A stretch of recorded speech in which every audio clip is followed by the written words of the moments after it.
Bismillahirrahmanirrahim. Assalamualaikum warahmatullahi wabarakatuh. Jadi hari ini saya akan berbagi materi pengetahuan terkait toksikologi. Jadi kalau dari kata toksik, racun, logos, ilmu. Jadi kalau diartikan biasanya orang akan menganggap bahwa toksikologi adalah ilmu yang mempelajari tentang racun. Nah, toksikologi, apakah toksikologi itu ilmu yang mempelajari tentang racun? Jadi zat yang tidak berbahaya jika masuk ke dalam tubuh secara tidak tepat itu akan menyebabkan keracunan. Jadi ketika kadarnya ataupun jumlahnya berlebihan, melebihi batas yang ditentukan atau telah diresepkan atau yang dibutuhkan oleh tubuh, maka dia akan menjadi bersifat racun atau toksik. Nah, ada keterkaitan antara takaran dan respon tubuh terhadap zat yang masuk ke dalam tubuh, sehingga tubuh sebenarnya hanya membutuhkan yang sesuai saja. Jadi seperti yang diajarkan bahwa ketika apapun itu, ketika dia berlebihan, maka itu juga akan tidak baik. Jadi toksikologi pengaruh kuantitatif zat kimia atas sistem biologi, artinya toksikologi ini dia mempelajari bagaimana pengaruh dari jumlah zat kimia, berapa banyak zat kimia itu atas sistem biologi. Jadi bagaimana pengaruh dari ketika seseorang mendapatkan zat kimia ataupun terpapar oleh zat kimia melebihi dari batas yang bisa digunakan atau bisa dilawan oleh tubuh, maka itu akan bersifat menjadi racun. Itu bagaimana pengaruhnya jumlah zat kimia tersebut terhadap sel-sel yang ada di dalam tubuh khususnya manusia. Jadi menurut Paracelsus tahun 1493 sampai 1541 bahwa semua yang bersifat racun ini belum tentu dia ada racunnya.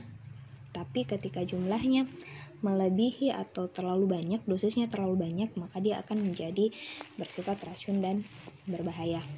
Jadi semua substansi itu, semua apapun, semua bahan, semua makanan dan sebagainya itu dia sifatnya racun.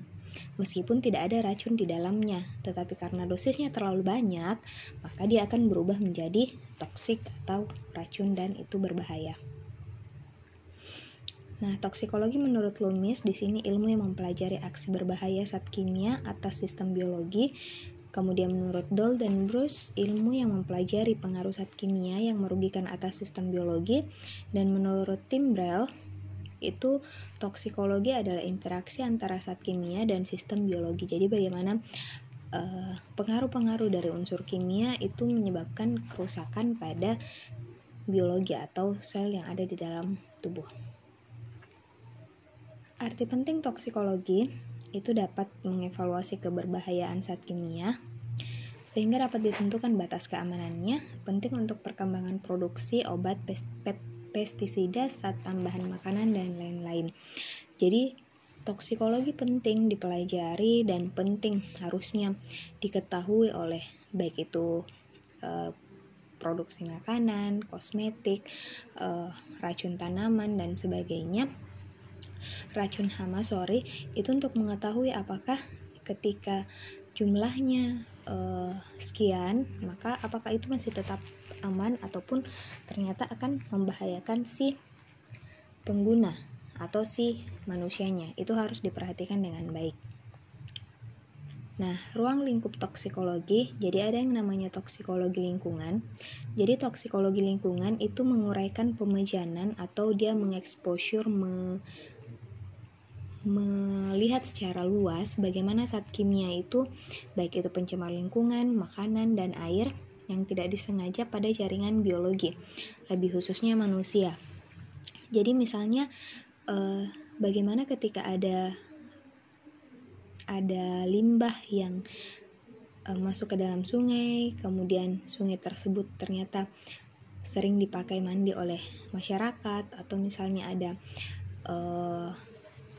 danau yang banyak ikannya tapi ternyata sebagai sarana untuk membuang beberapa limbah, dan itu ternyata masuk ke dalam tubuh manusia, dan ketika jumlahnya berlebihan maka dia akan bersifat menjadi racun. Ataupun air yang tidak diolah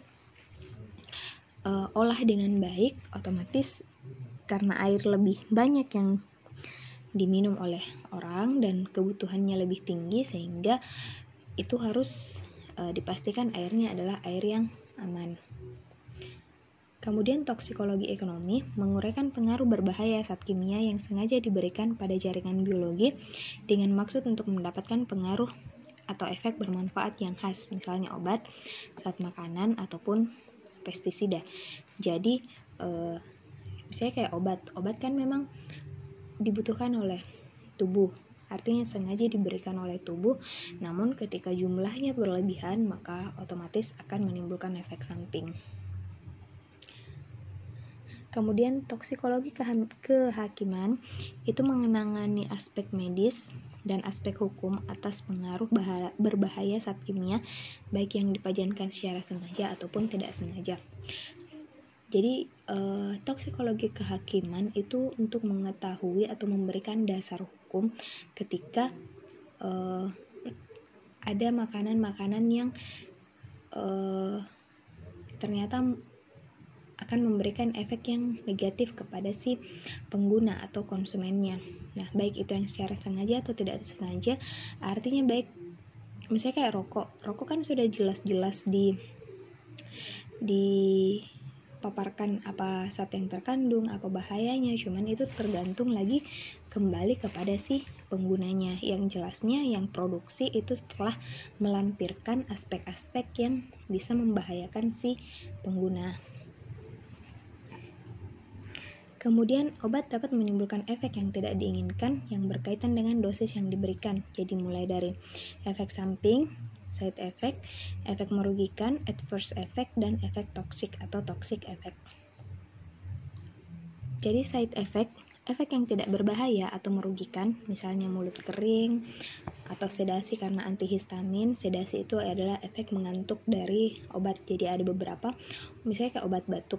Biasanya kalau obat batuk itu tidak, setelah meminum obatnya itu tidak diperkenankan untuk berkendara karena ada efek sedatifnya. Jadi setelah minum obat biasanya akan mengantuk.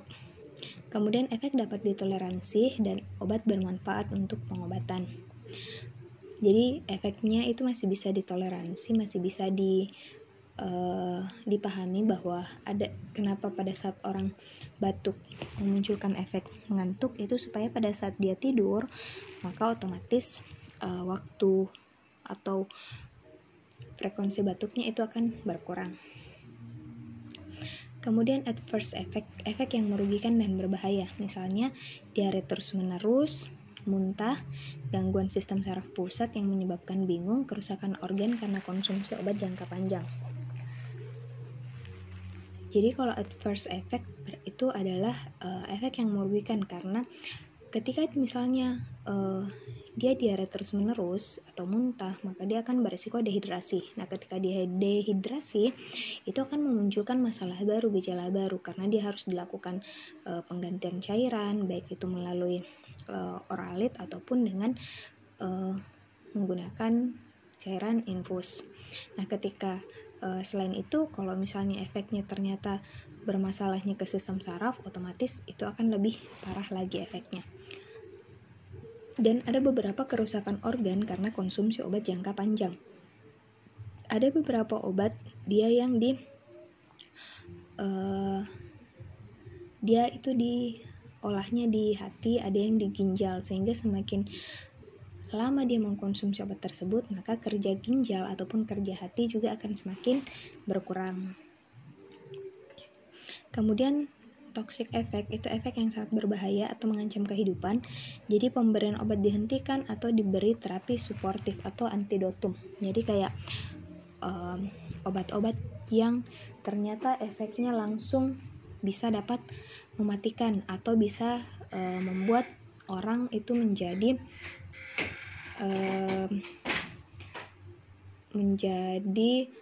kecanduan. Nah, itu harus diperhatikan baik-baik efek sampingnya. Kemudian ada istilah-istilah yang harus diperhatikan dan dibedakan Yang pertama adalah toksikan. Jadi toksikan adalah substansi toksik yang diproduksi oleh aktivitas manusia. Misalnya di rumah sakit. Nah, orang beraktivitas, ternyata pada saat di rumah sakit itu banyak menghasilkan limbah-limbah, baik itu dari kotorannya pasien, kemudian limbah dari obat-obatan. Nah, itu semuanya pasti akan dialirkan ke suatu tempat, misalnya kayak di danau, kemudian danau itu ternyata ada ikannya, kemudian ikannya itu dipancing oleh orang untuk memenuhi kebutuhan sehari-harinya. Nah, itu pasti akan berbahaya bagi si pemancingnya. Kemudian toksin, substansi toksik yang diproduksi secara alami. Nah, yang mana substansi toksik yang diproduksi secara alami? Itu misalnya substansi toksik dari tumbuhan ataupun dari hewan ataupun dari bakteri. Jadi yang memang ada beberapa tumbuhan ataupun hewan, bahkan bakteri yang dari mereka sehingga ada racun yang bisa membahayakan bagi tubuh. Kemudian yang ketiga adalah toksisitas. Jadi kalau bahasanya toksisitas berarti menjelaskan tentang bagaimana kemampuan zat kimia tersebut atau xenobiotik itu dalam menimbulkan kerusakan pada organisme, baik saat digunakan atau saat berada di lingkungan. Jadi substansi kontak dengan permukaan tubuh, misalnya melalui kulit, mata, mukosa saluran cerna atau traktus respirasi ataupun saluran pernafasan. Nah, ada beberapa badan atau instansi yang mengurus tentang toksikologi. Jadi pertama ada yang namanya regulatory toksikologi. Jadi di sini regulatory toksikologi yang mengatur tentang toksikologi. Jadi pertama ada the Food and Drug Administration atau FDA. Jadi FDA ini dia yang mengatur tentang obat, kemudian alat-alat kesehatan, kosmetik ataupun makanan sebelum sampai kepada masyarakat. Nah, itu kalau di luar negeri. Nah, kalau di Indonesia kita kenal dengan istilah Badan POM atau Badan Pengawas Obat dan Makanan. Jadi biasanya obat-obatan ataupun makanan itu akan diperiksa dulu oleh Badan POM apakah dia aman dikonsumsi atau tidak. Nah, biasanya karena kita berada di negara biasanya kalau karena kita berada di Indonesia yang mayoritas muslim, itu biasanya dilengkapi dengan adanya label halal dari MUI. Kemudian yang kedua adalah the Environmental Protection Agency atau APA. Jadi APA ini dia merupakan suatu instansi yang memeriksa ataupun mengatur tentang pestisida, bagaimana bahan kimia, bagaimana limbah, dan bagaimana toksik yang bersifat polusi yang ada di air ataupun di udara. Nah, kalau kita di Indonesia dikenal dengan Kementerian Lingkungan Hidup dan Kehutanan. Nah, dia akan mempelajari, dia akan mengurus bagaimana aktivitas-aktivitas, bagaimana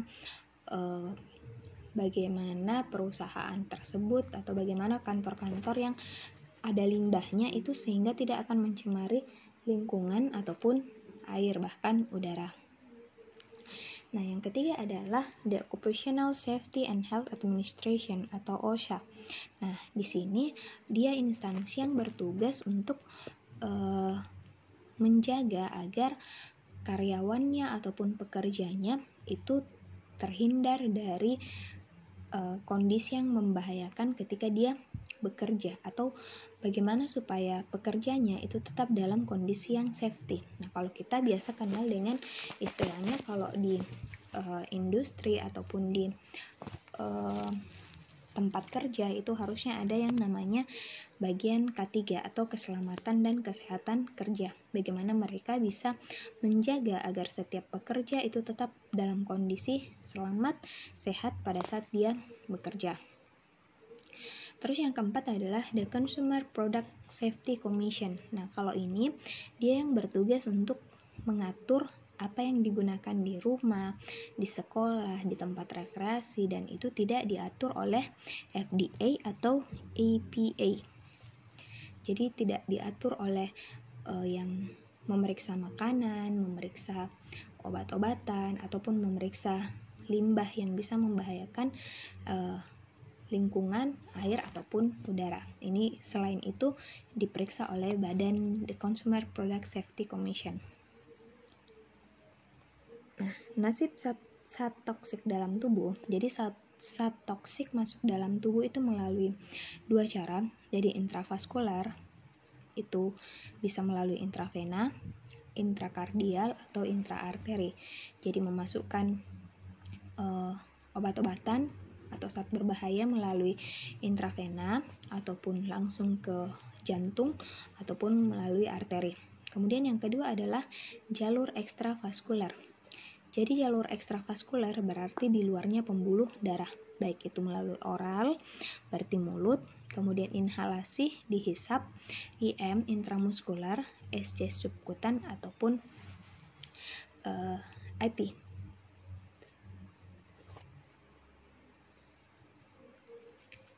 Selanjutnya, setelah diabsorpsi, disposisi ke cairan atau jaringan tubuh.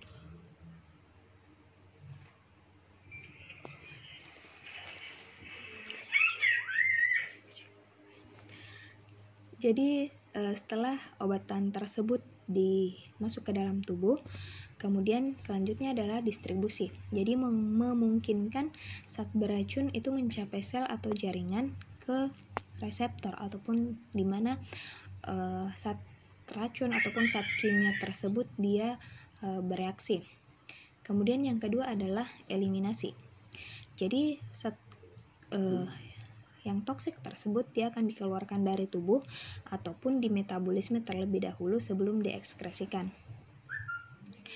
Kemudian penentu ketoksikan adalah sampainya zat kimia utuh atau metabolit aktifnya di sel sasaran dalam jumlah berlebihan. Jadi dia akan bersifat racun atau tidak itu tergantung berapa banyak jumlahnya yang sampai ke sel sasaran.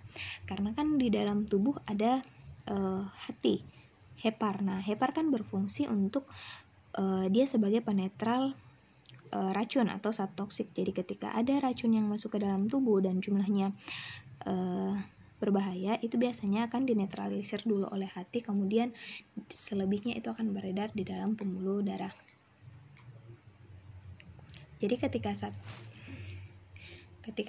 beracun dia diabsorpsi masuk ke sirkulasi sistemik, artinya masuk ke dalam aliran darah, kemudian didisposisi, jadi ada yang didistribusi, jadi ada yang masuk ke tempat aksi atau reseptor, kemudian akan muncul efek toksiknya. Kemudian yang kedua ada yang dieliminasi, ada yang bisa langsung diekskresi keluar bersama urin, feses, atau langsung muntah. Kemudian yang kedua ada yang ternyata bisa masuk dengan dia termetabolisme. Kemudian setelah dimetabolisme, apakah dia bersifat toksik ketika jumlahnya terlalu banyak atau ketika jumlahnya sedikit, dia mungkin bisa langsung dinetralisir oleh hepar. Nah, asas umum toksikologi itu ada 4, jadi kondisi efek toksik, mekanisme efek toksik, dan wujud efek toksik, serta sifat efek toksik.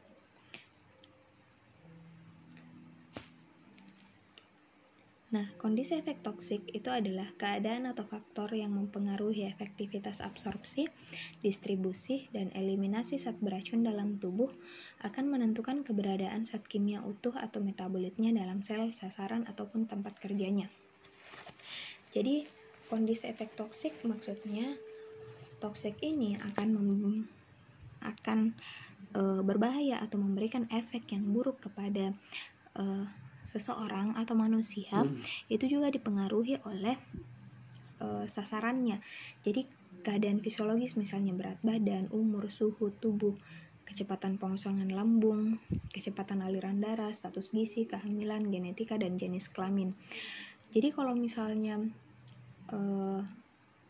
umurnya tua misalnya, nah kalau umurnya tua berarti kemampuannya untuk melawan zat berbahaya yang masuk itu berarti sudah lebih berkurang dibandingkan yang usianya masih muda. Apalagi ketika ada keadaan patologis, misalnya ketika dia ada penyakit saluran cerna atau kardiovaskular, hati ataupun ginjal, maka ketika zat toksik tersebut mencapai daerah yang ternyata ada sakitnya, mencapai organ yang ada sakitnya, maka dia akan lebih